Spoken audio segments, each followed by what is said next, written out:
bago niyong kasalo sa almusal. Tol! Ang inyong kaangkas sa biyahe. Tol! Kasama mo sa trabaho. Tol! Ka-jam ninyo sa umaga. Tol! Tolentino Online. Kasama ang mga tol ng bayan, Secretary Francis Tolentino at Miss Weng Hidalgo. Narito na ang Tol! Tolentino Online.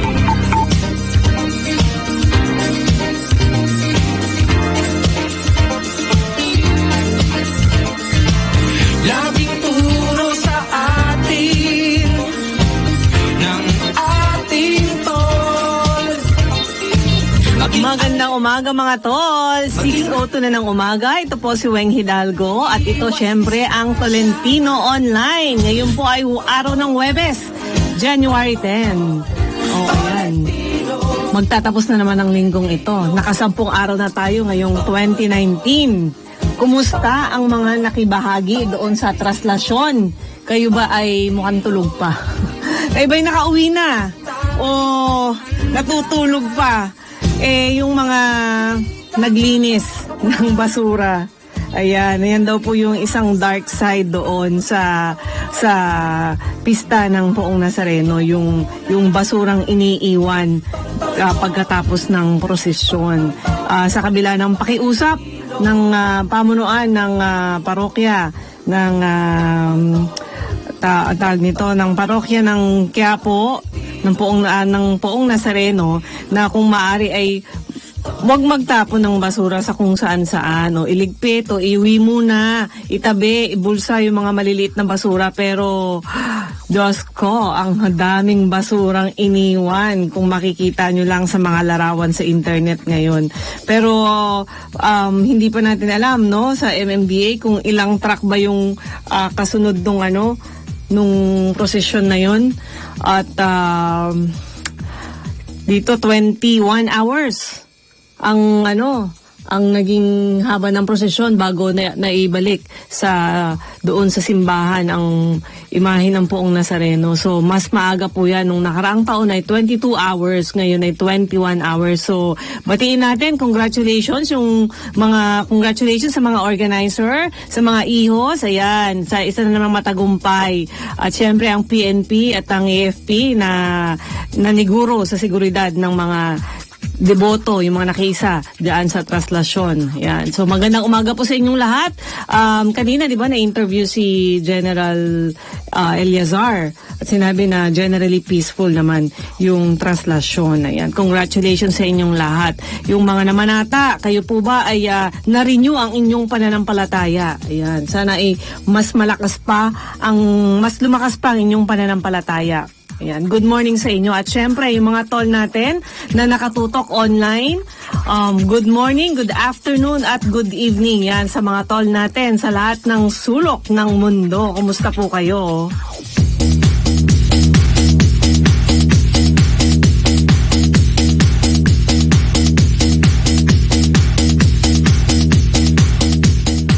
Gusto niyo na ba ng balita? Gusto niyo naman ng balita? Anong klaseng balita? Yung mga chicken lover, sabi dito, chicken shortage na kaamba. Mamaya na natin pag-usapan yan. Yung mga mahilig sa fried chicken, wala mo ng joy. So ito, unahin natin dito yung balita dito. Nagbiro si Pangulong Duterte na dukutin at pahirapan ng mga state auditors matapos muling batikusin nito ang accountability rules ng Commission on Audit o COA hinggil sa paggamit ng pondo ng pamahalaan. Magugunita na pinayuhan nito ang mga local officials na baliwalain ang regulasyon ng COA at ihulog ng mga ito ang state auditors sa hagdan.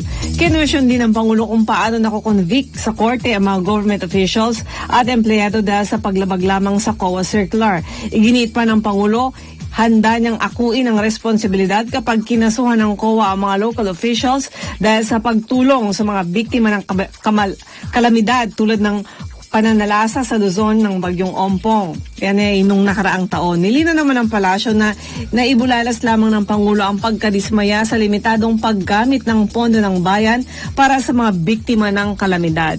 Pero ang alam ko, nagbigay na rin ng statement ang dating commissioner ng COA, si Heidi Mendoza, na sinabi niya na ginagawa lang naman nila ang kanilang trabaho, na tinitiyak nila na ang pera ng mga mamamayan, yung tax na kanilang binabayaran, napupunta sa tama. O, ginagawa nga naman din yung trabaho nila. Ayan. Ito pa. Nilagdaan na ni Pangulong Duterte bilang bagong batas ang Philippine HIV and AIDS Policy Act of 2018 upang palakasin ang polisiya ng gobyerno laban sa AIDS. Sinabi ni Presidential Spokesperson Secretary Salvador Panelo, itinuturing nilang napapanahon ng pagkakapasa at pagkakalagda ng nasabing panukala kasunod ng ulat ng Department of Health na Pilipinas ang may pinakamataas na pagdami ng kaso ng HIV sa Asia Pacific region mula 2010 hanggang 2016. Ayon kay Panelo, layunin ng bagong batas na mapigilan ang pagkalat ng HIV at mabilis na malunasan ang mga naging biktima nito. Noong September 2018, naitala ang bagong 954 na bagong kaso ng HIV sa bansa. Ito ay 170% increase na ang mga edad ay 15 hanggang 24. Bata So, paano kaya ang magiging role dito ng DOH para labanan ng HIV at AIDS, no?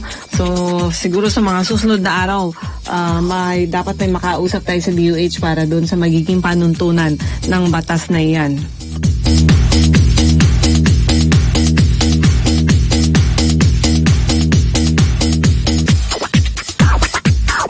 Samantala, hindi pa nakakalabas ng bansa si Daraga Mayor Carlwin Baldo na mastermind sa pamamaslang kay Ako Bicol Party List Representative Rodel Batocabe.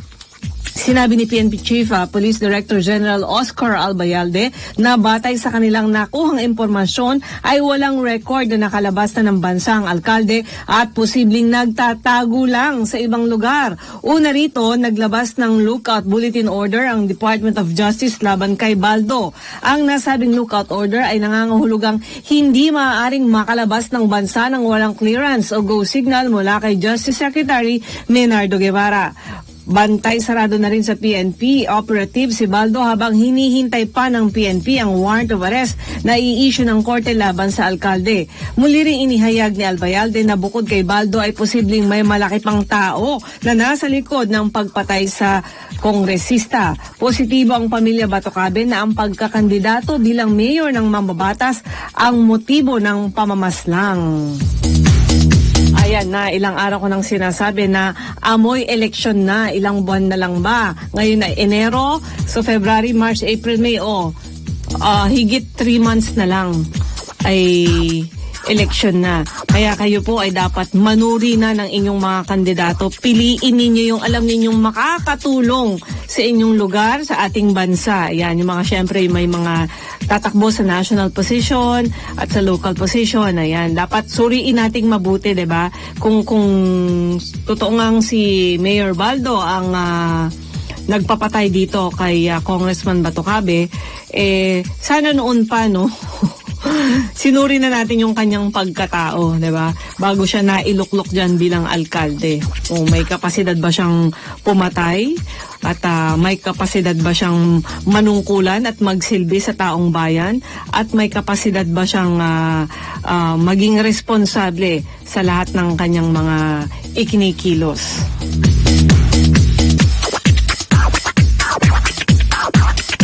Ito naman, pulis na iinom ng alak sa club, sisibakin. Nako, yung mga tol datin dyan ng mga pulis. Hinay-hinay, kakasuhan hanggang sa tuluyang sibakin sa serbisyo ang sinumang pulis na mahuhuling umiinom ng alak sa bars, nightclubs at pampublikong lugar sa bansa. Ayon kay DILG Secretary Eduardo Año, inatasan na niya si PNP Chief General Oscar Albayalde na magpalabas ng administrative order hinggil sa nasabing kautusan. Ayon kay Año, tama ang Pangulo na dapat na umakto ng maayos sa mga pulis upang makuha ang tiwala at respeto ng mga mamamayan. Ang mga pulis na mahuhuling umiinom sa mga pampublikong lugar ay mahaharap sa kasong administratibo gaya ng dereliction of duty, insubordination of gross neglect of duty hanggang sa tuluyang masibak sa serbisyo.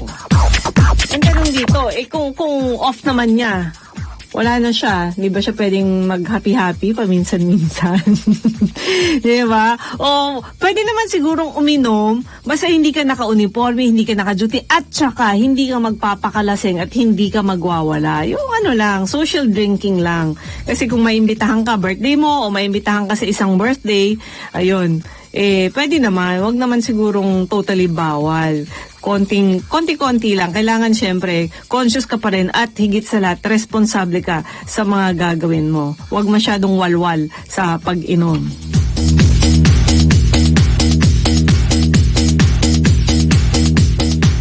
Eto naman, hinikayat ni Marawi Civic Leader at Peace Builder Samira Gutok si Pangulong Rodrigo Duterte na tumigil na sa pagbibigay ng pahayag na makakapagpababa sa dignidad ng mga kababaihan.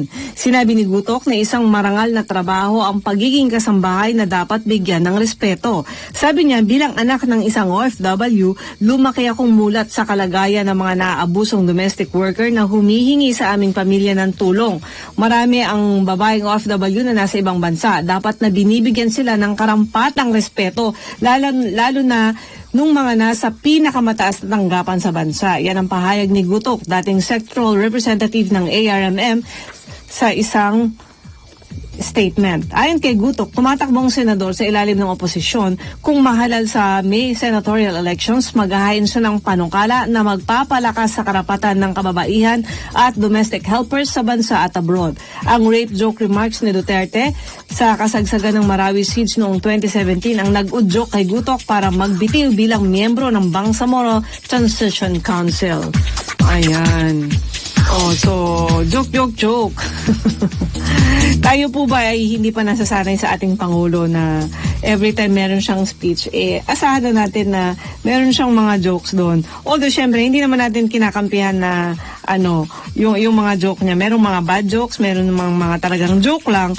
So, kanya-kanya na lang po yung reception. Diba?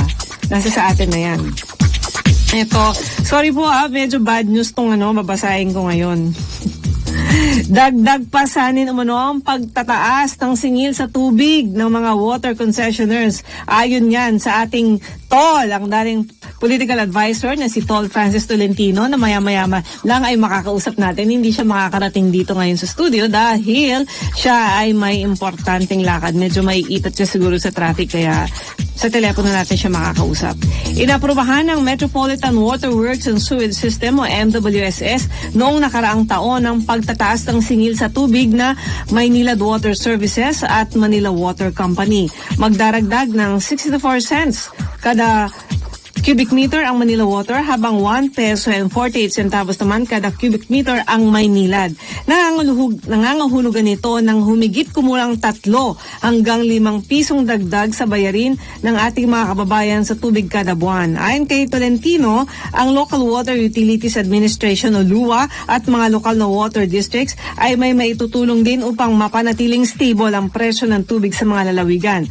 Habang ang usapin sa pagtaas ng singil sa tubig ay patuloy pang pinag-aaralan at hinahanapan ng remedyong legal. Iba yung pagtitipid sa paggamit ng tubig ang dapat na gawin ng ating mga kababayan upang mapanatiling mababa ang kanilang konsumo sa tubig. Yan pa po ang sinabi ni TOL Francis Tolentino. Ayan, tama nga naman kasi talaga namang utility kasi ang tubig, hindi talaga pwedeng tawag nito yung isantabil tong issue na to dahil lahat po tayo ay gumagamit ng tubig, umiinom tayo. Yung kahit sabi mo hindi tubig yung inumin mo, yung juice, saan ba galing yan? Sa tubig pa rin yan, diba? So umiinom tayo, naliligo tayo, naghuhugas tayo, naglalaba. So napaka-importante nito. So kung tataasan nito, dapat ba tayong magtipid sa pag-inom? Syempre hindi. Importante po yan. Kailangan tayong ma-hydrate. Kaya ang alam ko, merong isinusulong dito si Tol Francis na sana hindi matuloy yung pagtaas dito sa paniningil ng kada cubic meter ng tubig. Mamaya tanungin natin siya, no? Magbe-break po muna tayo para sa ating pagbabalik, makakausap na natin si Tol Francis Tolentino at ma-i-discuss niya ito ng mas comprehensive. So mga Tol, time check po, 6:60 na po ng umaga. Tol! Tolentino Online. Kasama ang mga tol ng bayan, Secretary Francis Tolentino and Miss Weng Hidalgo.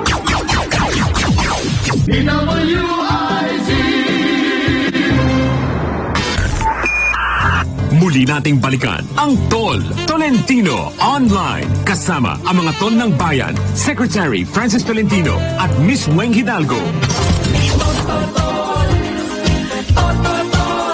Welcome back mga tol. Ito pa rin po si Weng Hidalgo at hinihintay lang natin si Tol Francis. Nasa linya na ba siya ng telepono? Wala pa. Ayan, sige. So, patuloy muna tayo sa ating balitaan ha. Ito, sinasabi dito na patay ang isang OFW matapos itong saksakin ng kapwa nito Pinoy worker sa Riyadh, Saudi Arabia noong Lunes. Pansamantalang hindi muna pinangalanan ng Department of Foreign Affairs ang biktima na taga Pampanga at ang suspect. Dahil dito ay nakikipag-ugnayan na ang DFA sa Saudi Arabia authorities na siya mag-iimbestiga sa insidente. Sa inisyal na impormasyong nakalap ng Philippine Embassy sa Riyadh, nabatid na magkasama sa trabaho ang biktima at suspect. Pinagsasaksak umano hanggang sa pinatay ang biktima ng suspect ng walang dahilan. Nangako naman ng DFA na tututukan ng kaso at tutulungan ang pamilya ng OFW para maiuwi ang labi nito sa Pilipinas. Ang alam ko, ito ay pauwi na sana ngayong araw na ito dito sa Pilipinas, pero nagkaroon sila ng away yata nung Lunes at nga nasaksak. Eto na, makakausap na ang ating Tol ng Bayan, si Tol Francis Tolentino. Magandang umaga sa iyo, Tol. Magandang umaga, Tol. Asan ka ba ngayon, Tol? Hello, good morning, Tol. Yes, Tol. Go ahead. Nasa ka ba ngayon? Papunta ako sa New Year's call ng Philippine Army. Ang call time namin ay 6:30 dito sa Port Bonifacio. Lahat ng mga pinatawag, lahat ng mga general, mga brigade commander, division commander sa buong Pilipinas. So, pagkatapos nun ay magkakaroon ng first command conference ng Philippine Army kung saan nandun din tayo. Kaya paumanhin, wala na naman ako dyan. Maaga pa ako naka-uniforme ngayon. So, 6:30 ito sa Port Bonifacio ngayong umaga, Tol. I-explain natin kung bakit ka naka-uniforme. Ikaw ay honorary member. Nama? Ako yung brigade commander ng 15th First Brigade. Hindi honorary member, general talaga tayo. Yes, so, General Tol. kasama tayo sa command conference ngayon. Tayo po yung brigade commander ng Kamanaba area, Caloocan, Malabon, Navotas, and Valenzuela sa Philippine Army Reserve. So, yearly po, tradisyon sa Sandatahan Lakas na magkaroon ng corps physical sa commanding general ng Philippine Army. So, lahat ng division commanders, brigade commanders sa buong Pilipinas ay narito na sa Metro Manila para doon sa annual corps physical, New Year's call ang tawag diyan, na tradisyon, isa sa mga malalim na tradisyon ng Sandatahang Lakas ng Pilipinas. So, ayan. Ito kanina, bago ka natawagan na nun, dinidiscuss ko na yung tungkol dun sa tubig. Alam ko nung isang linggo mo pa ito talaga sinasabi na issue ito, yung pagtataas ng singil ng tubig ng So, anong inuupahan latest ng doon, Tol? MWSS. Ay, yun na nga, itinutulang ko yan eh. So, nagpaliwanag yung MWSS ng Lunes, pero hindi tayo kontento, kaya hinihiling natin sa kanila na i-postpone muna yan. Kasi ganito yung Tol, ang naging dahilan ng MWSS dun sa pagtataas ay yung inflation rate. Pero kung makikita mo sa balita, nitong Disyembre, bumaba na yung inflation ng 5.1%. Oo. So, mali yung basihan. Ewan kung saan nila nakuha yun. Kasi ganito yung, kung ang basihan mo ay inflation rate para itaas ang presyo ng tubig, ay ang idudulot niyan ay more inflation. So, pag tumaas na naman yung inflation dahil tinaas mo yung tubig, tataas mo ulit yung presyo ng tubig, paikot-ikot lang yan. So, ang sinasabi ko, hindi ito subject to market forces kagaya sa Middle East na tumataas ang presyo ng langis, bababa nga daw ang presyo ng Meralco, bakit tataas naman ngayon ng tubig? So, tinututulan ko po yan. Dalawa lang kami nung isang consumers group na tumututol, pero nauna po ako doon at makikipag-usap ako sa kanila mamaya. Yun. So, ibabalita mo sa amin sa Lunes kung ano yung naging usapan ninyo kasi nga napakahalaga nitong issue na to dahil 64 centavos yung itataas daw ng Manila Water ba? Oo, Manila Water, and then 1 peso and 48 centavos naman ang itataas ng Maynilad. Yun na nga sinasabi ko Kung ito ay gasolina, pwede tayong magtipid ng gasolina. Huwag tayong gumamit ng sasakyan. Hindi tayo apektado ng pagtaas ng gasolina. hindi ka naman pwede tipid sa tubig na huwag ka munang uminom. Correct. Hindi ka pwede sabihin, hindi mo na ako mag-iinom ng tubig, hindi mo na ako magkakape, o hindi mo na ako maliligo, hindi ako maglalabas. So, hindi po pwede yung basic necessity yung tubig. Hindi Correct. kaya ng gasolina. Oo. Ayun. So, ito pa isang balita dito, yung sinasabi na itutuloy na yung graft case sa isang dating governor ng Antique na si Governor Ezekiel Javier. Ito ay matapos daw ibasura ng Sandigan Bayan 3rd Division ng apila at mosyon. Ayan. So, ingat po sa nani. Wala dyan. Hello, Tol? Medyo napuputol. Napuputol yata si Tol Francis. Ayan. Oh, sige, babalikan natin siya, no? So ito, ituloy muna natin tong balita na ito. Sinasabi na tuloy na ang paglilitis sa kasong korupsyon laban kay dating Antique Governor Ezekiel Javier at mga kasama nito matapos ibasura ng Sandigan Bayan 3rd Division ang apela at mosyon nila. Kaugnay ito ng umano yung maanumalyang pagbili at paglilipat sa pribadong grupo ng isang 40-ton rice mill sa Antique na nagkakahalaga ng halos 10 million pesos. Ayon sa Sandigan Bayan, wala umanong batayan para patagalin ang kaso upang bigyang hustisya ang mahihirap na magsasaka na di umano nakinabang sa naturang rice mill na binili gamit ang pondo ng pamahalaan sa pamamagitan ng tinatawag na pork barrel funds ni Javier. Ayan. Hello, Tol. Lang yan dyan. Hello? Hello, Tol. Ayan. Oh, Ayan. Maliwanag na, Tol. Oo.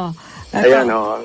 So, yung mga ganong mga kaso, alam mo, lahat ng mga kaso, magkakaroon ng epekto yan sa darating na halalan kasi kinukonsider din yan ng ating mga kababayan sino yung may kaso, national man o lokal, na makaka-apekto sa kanilang pagdidesisyon.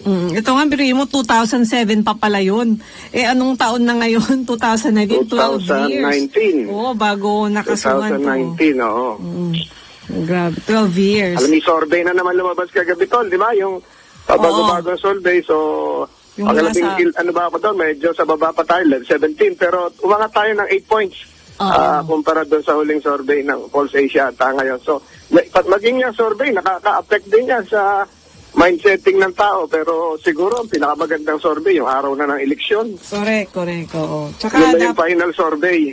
yun nga yung sinasabi ko kanina, dapat din talaga, ngayon pa lang, suriin na ng mga botante, yung mga kandidato, kilalanin na nila, mapa national position man o local post yung kanilang tatakbuhan, dapat sinusuri na yan ng mga tol natin, diba?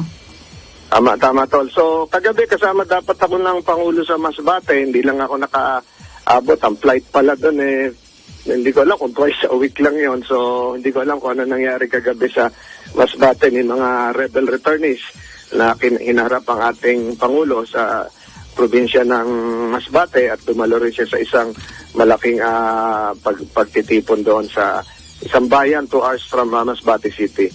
So, good morning sa mga tugang natin sa Masbate.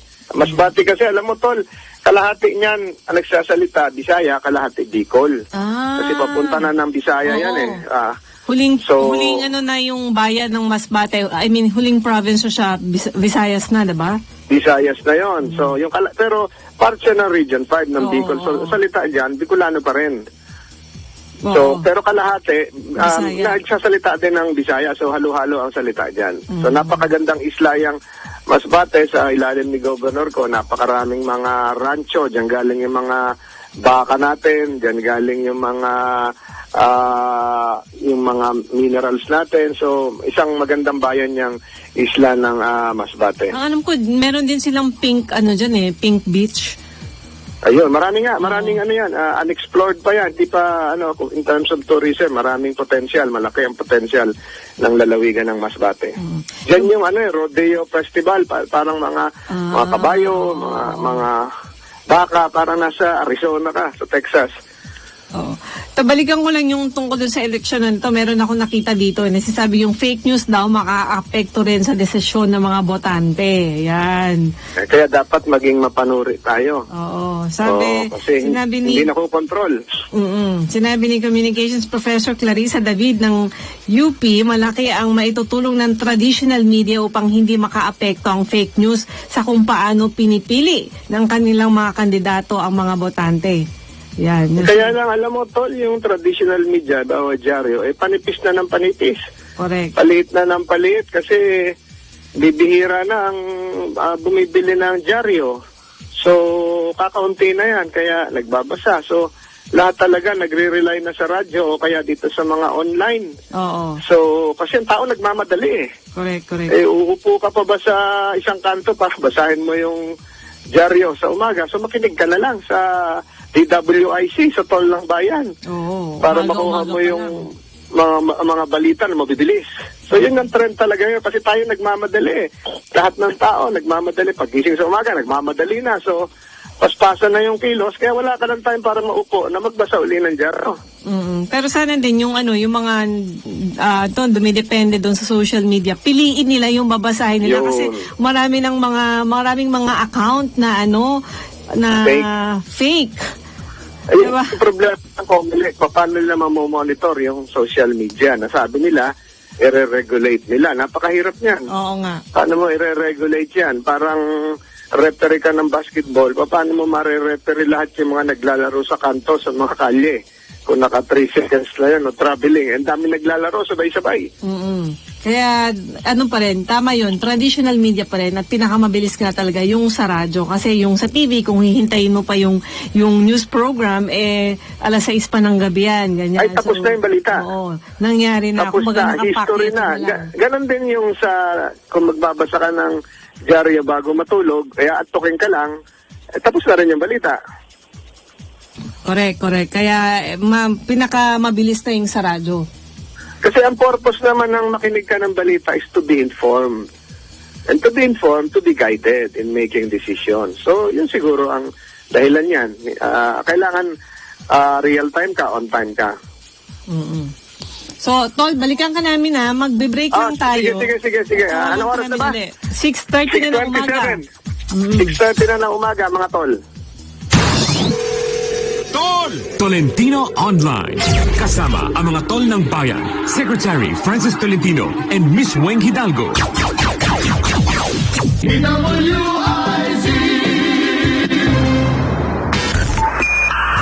Muli nating balikan ang Tol Tolentino Online. Kasama ang mga tol ng bayan, Secretary Francis Tolentino at Miss Weng Hidalgo.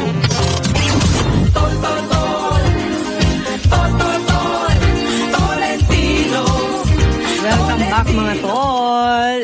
Ito yung sasabi ko sa inyo kanina na pag-usapan natin itong ating chicken. Unahin muna natin yung Pag-asa. Mamaya na tayo mag-chicken. Para sa mga chicken lovers, abangan nyo po yung balita dyan sa chicken na yun. Mag-update na lang muna tayo ng lagay ng panahon. Paglabas ko kanina, malamig-lamig pa. Parang sabi kahapon, 21 degrees Celsius yata ngayong umaga. So, kausapin muna natin si Raymond Ordinario ng Pag-asa. Good morning sa iyo, Raymond. Yes po, good morning naman po.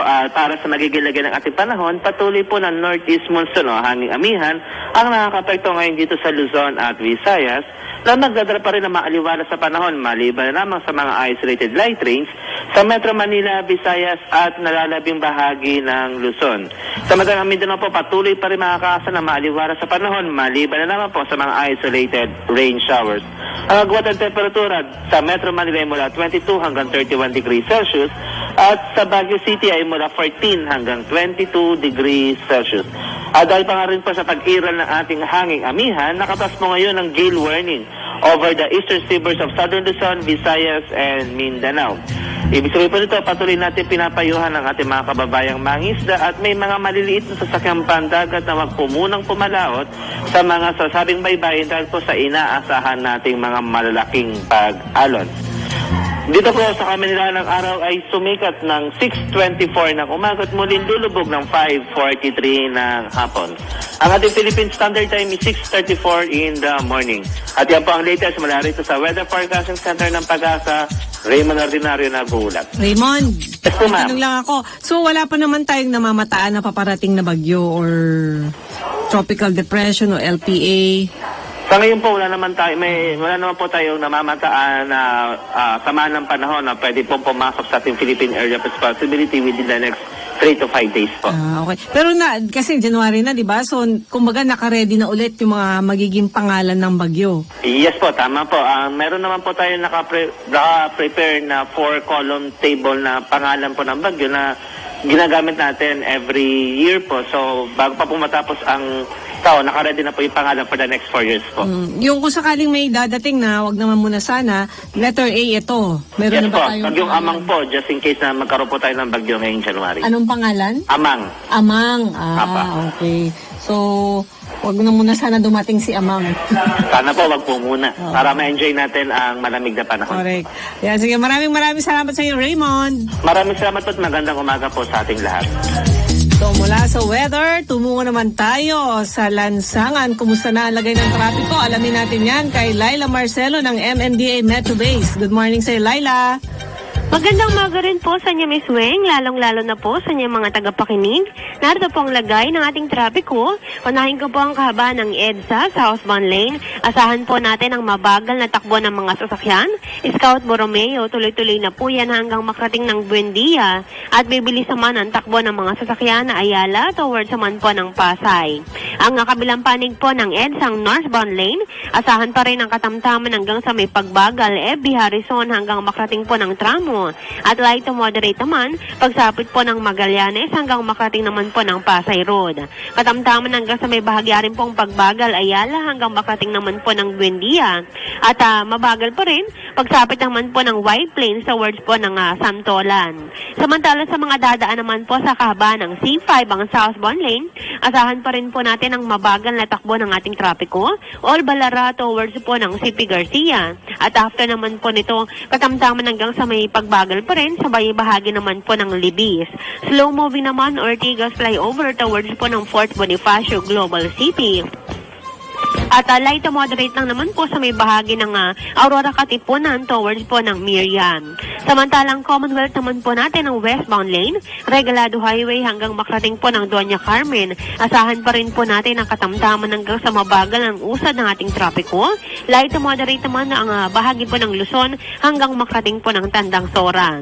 Pagsapit naman po ng Ayala Techno Hub, asahan po natin na muli pong babagal ang usad ng ating trapiko hanggang makarating naman po ng Elliptical Road.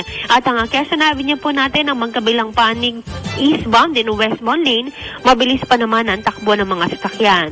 Samantala paalala naman po sa ating mga motorista, ang ating number code ay nagtatapos sa number 7 and 8. Patuloy pa rin ang window R. Alas 10 po ng umaga hanggang alas 3 po yan ng hapon. Maliban lang po sa kahaba ng EDSA, C5 Ross Boulevard, Alabang sa Pote Road, at sa mga areas po na nasasakupan ng radial at circumferential road. At para naman po sa iba pang katanungan at impormasyon, maaari nyo naman po kaming tawagan. Dial nyo lamang po ang aming hotline 136. At yan po muna huling lagay ng ating trapiko. Ako po si Laila Marcelo mula pa rin sa MMD Metro Base. Magandang umaga po. Maraming salamat sa iyo, Laila. Ayan, yung mga toll natin na nasa lansangan na, nagmamaneho, narinig ninyo.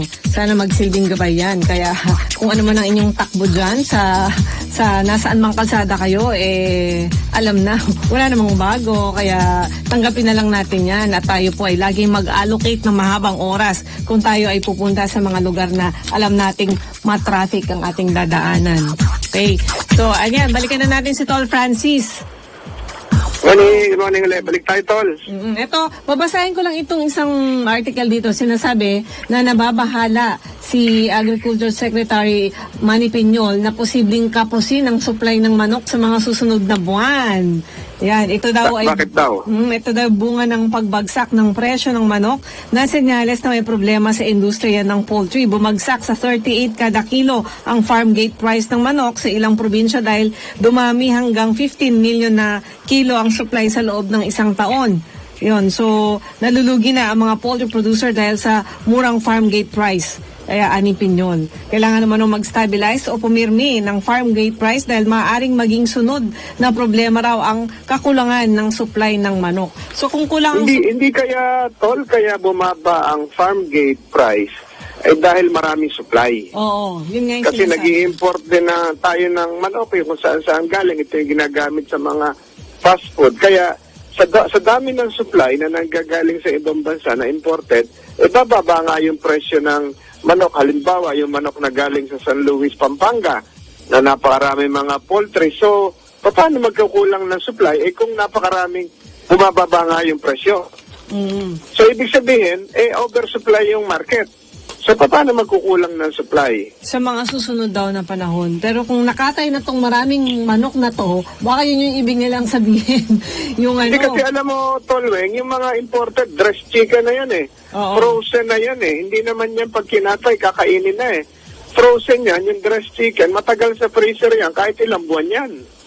So, hindi ko nakikita, Tolweng, kung ano yung sapat na dahilan. Mapero na lang kung magkakaroon na naman ng crisis dyan. Pero hindi na siguro, hindi na siguro market forces yan. So, dapat siguro maipaliwanag ito. Kung marami kang supply, bakit magkukulang? Oo nga. Actually, ito Diba, kasi... tama lang yun na pag maraming supply, mababawasan yung demand. Bababa nga yung presyo. Tama, Mas maganda dapat. sa merkado yun. Kasi nakalagay Diba? dito, hindi dapat taabot sa 120. Oo, kasi kung SRP. kulang supply, yun ang dahilan para tumaas yung presyo. Oo. Pero nandito Kung sa... maraming supply, bakit magkakaproblema? 'Di ba? Kailangan mapaliwanag 'yan ng maayos kasi pag ang isang commodity ay sobra-sobra sa market, natural po bababa yung supply kasi yung presyo kasi kung oversupply, mababa yung demand. Oo. Siguro dapat makausap natin si Secretary Pino para Ay, mas one of these mapaliwanag days, ko. one of these days. Kasi napakarami pa naman tayong mga chicken lovers. Tsaka pagpasok na naman ng halimbawa, mahal na araw, di ba baba na naman ng kukonti ang kakain ng karne, Meat, marami na oo. naman supply. Oo. Pero pagpasok ng Mayo, naman yung mga panahon ng mga piyesta, in demand na naman yan. Correct. Ang problema lang natin, pagpasok ng Mayo, tag-init na yan, ang ating tututukan dapat, tubig na naman, irigasyon para po dun sa ating mga gulay. Oo. Sa Hindi lang tubig yan. ulit, balik ulit tayo sa tubig. Correct. Yan nga yun yung pagtataas pa rin ng presyo no? So sana nga masilip yan mabuti at mabuti na lang na tinututukan mo para hindi tayo basa-basa na lang bibigay kumbaga kasi ibinaba nga yung presyo ng kuryente, yung singil sa kuryente, tapos bigla namang tataas yung singil sa tubig. Diba? Oo, kasi pwedeng sabihin na, huwag ka munang gumamit ng kuryente, electric fan o aircon, pero hindi mo pwedeng sabihin, Tolo, huwag ka munang uminom ng tubig, bukas na. Ang hirap nun, hindi ko kaya yun. Ayun, ang problema. Para ka nasa disyerto nun. Correct. Tolweg, bukas ka na uminom ng tubig. Tolweg, bukas ka na maligo. O, gano'n. Hindi na po pwede yun, di ba? Oo. Ako pa naman ay 3 beses 2 beses maligo sa isang araw. Kahit pag-brush your teeth, tubig din yun. Correct. Di ba? Kaya nga yung pagtitipid, halimbawa, nakabukas yung gripo, nagsisipilyo ka, patayin mo muna yung gripo. Oo, tsaka yung nagsasabong ka ng hinuhugasan mo, dapat hindi tumutuloy yung Pati yung mga tubig. naghuhugas ng plato, pwede na maglagay ng planggana doon sa ilalim. Eto, meron lang akong ditong trivia ngayon. Ngayong January 10, noong January 10, 1946 daw, ang kauna-unahang meeting ng United Nations. Yung Kauna-unahang, United Nations. Oo, Opo. yung First General Assembly na ginanap sa Nandun si Carlos P. Romulo. Westminster Central Hall in London. Ito ay Ayun. dinaluhan ng 51 nations. Ayan. Nako, Ayun ito pala yung mga yun. founding fathers. Oo. Ito, babasahin ko lang tol yung mga natin yung mga tol natin na nagpag-text bumabate. na. Oo. Ito, ang daming mga message din sa iyo Dito si Andrea Jong, Ohio, Guzamaisu. Have a blessed okay natin day. yan. Si Nina Takeuchi, good morning from Japan. Si Jason Valchang, good morning mga tol, listening from Taiwan. At si Melvin Pato Mendoza, magandang umaga sa inyo. Si Joseph Magante Ibay, good morning tol from Maragondon, Cavite. Distrito po natin yan sa Congress. Oo, si Terry Castalia Harris, good morning, watching from Beijing. Si Tam Choi Himamero Good morning. Good morning. Sabi niya, yes, that is fake news sa survey for senatorial. Fake news daw yun. Siya ay itong si Himamero ay taga Novaliches. Si Rita naman, good morning. My Senator Sir Francis and Ma'am Weng sa social media na mas madali, newspaper, marumi pa at gastos pa. OFW from Hong Kong. Yan. Good morning sa mga tiga Hong Kong. Galing po tayo ng isang buwan dyan. Yan. Iba ang social media, updated ka, liban lang sa fake account ng mga troll. Yan ang sabi din ni Himamero. Tapos sabi naman ni Quantumin plus Bautista Piana Susan, hello Tol Francis Tolentino. Ganda pakinggan ang tawagan nyo ni Ma'am Weng. Ayan, namomonitor. Saan siya?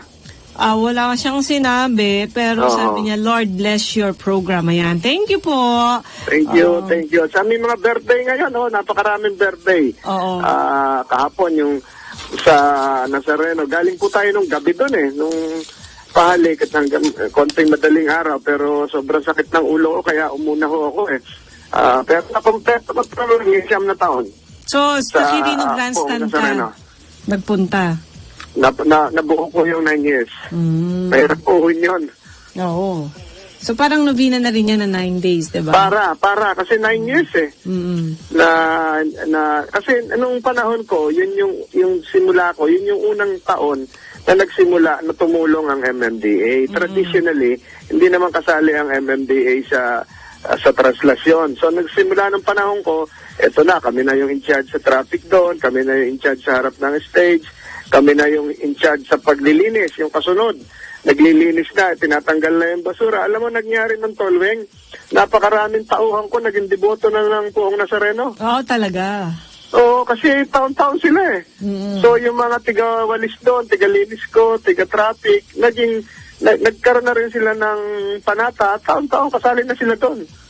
So, siguro yun naman ang mahalaga. So, itong next year, ika-10 taon na, isang dekada na tumutulong ang MMDA sa pista ng Poong Nazareno. Sana nga nakapaglinis na rin kasi yung iniwang basura, yun lang talaga ang problema dapat pag ganyang may pista. So, ito susunod na abangan natin. Ito ng piyesta ng Tondo, Santo Niño, Sinulog, Ati-Atihan, sa Kalibo, Aklan. Oo. Ito na yung mga next big events dito sa ating bansa. At susunod, yung dinagyang sa Iloilo. Pero ngayong weekend, alam ko malapit na yung Coco Festival naman sa San Pablo City sa Laguna. Nakikinig sa atin si Mayor Ambet at ang kanyang mga kasama sa Sangguniang Panlunsod. At si Congresswoman Sol Aragones. Sol Aragones, kaibigan po natin yan. Totoo, balikan ka uli namin mag-break lang muna ulit tayo para sa last quarter ng ating programa. Sunisikat na ang araw, Tol, at palapit na rin ako sa Fort Bonifacio. So, alam tayo mamaya. Mag-usap ulit tayo mamaya, Tol. Okay. Balik po tayo. Sige, 6:47 na po ng umaga. Tol! Tolentino Online. Kasama ang mga tol ng bayan, Secretary Francis Tolentino and Miss Weng Hidalgo.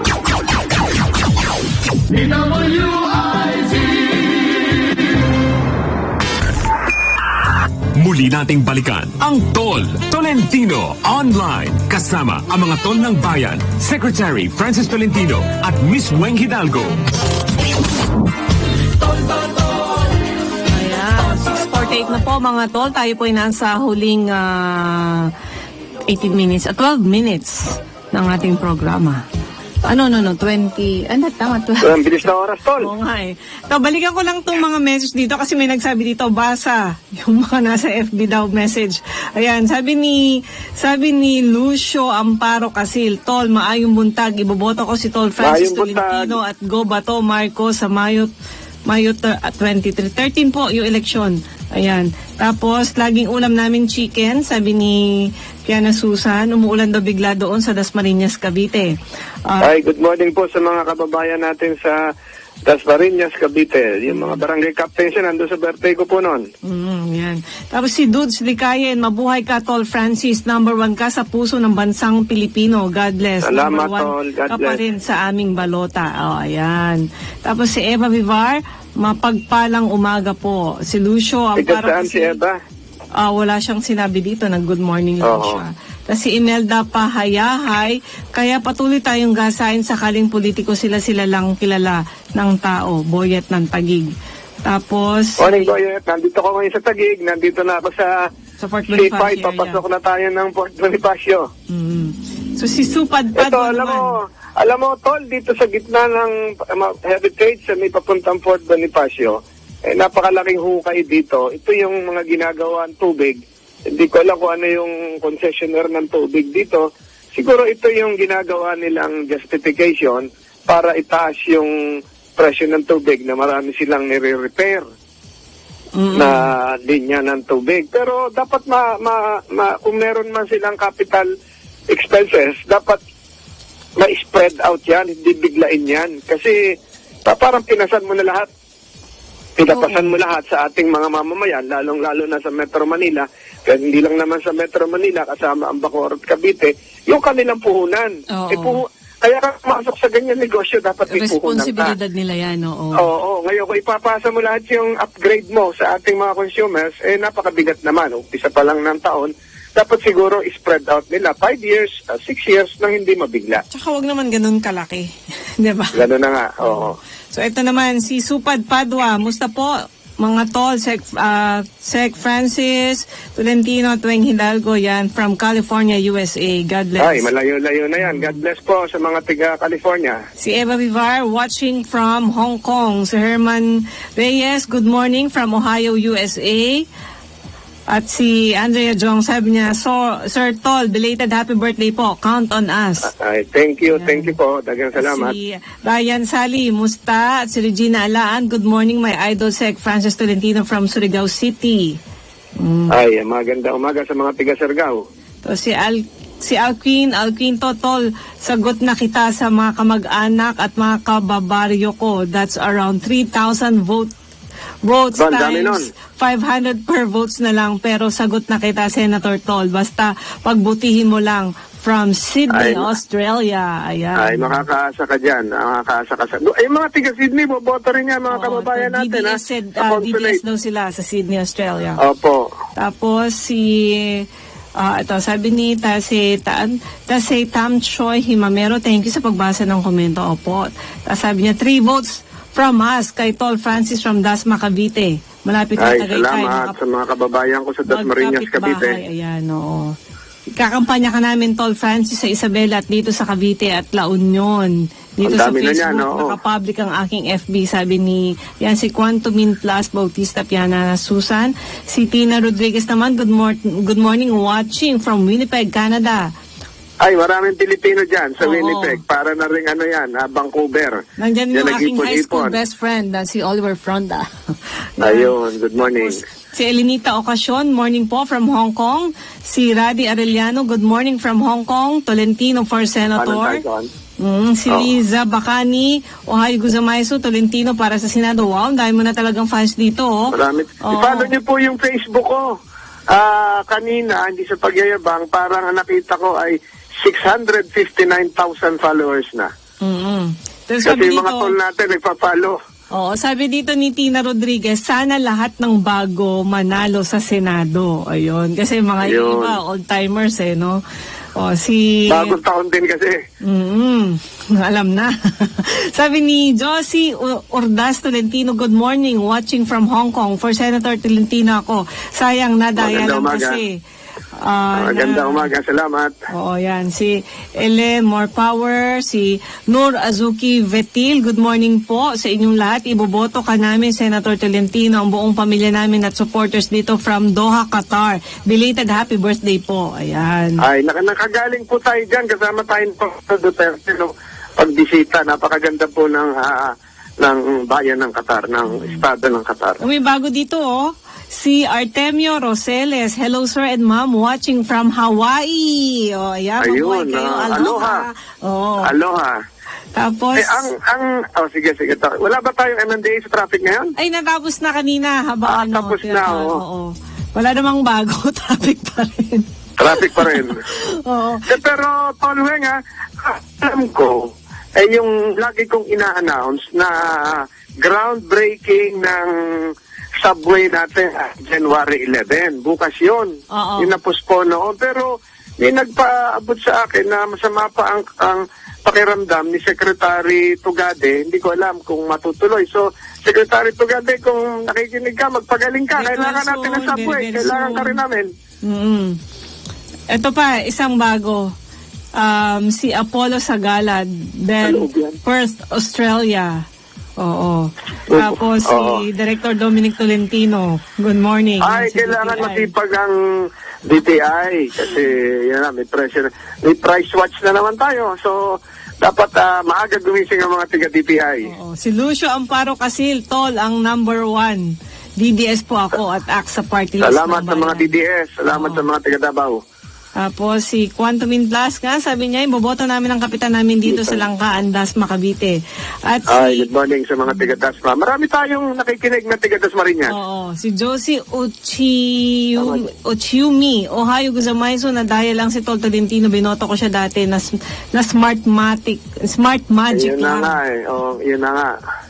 Ayan. Ito mga nagbo-birthday naman, batiin natin si Chairman Ryan D. ng Barangay Batis, San Juan. Akala ko si Ryan Sali natin, naging barangay chairman na. Nito si Ryan D.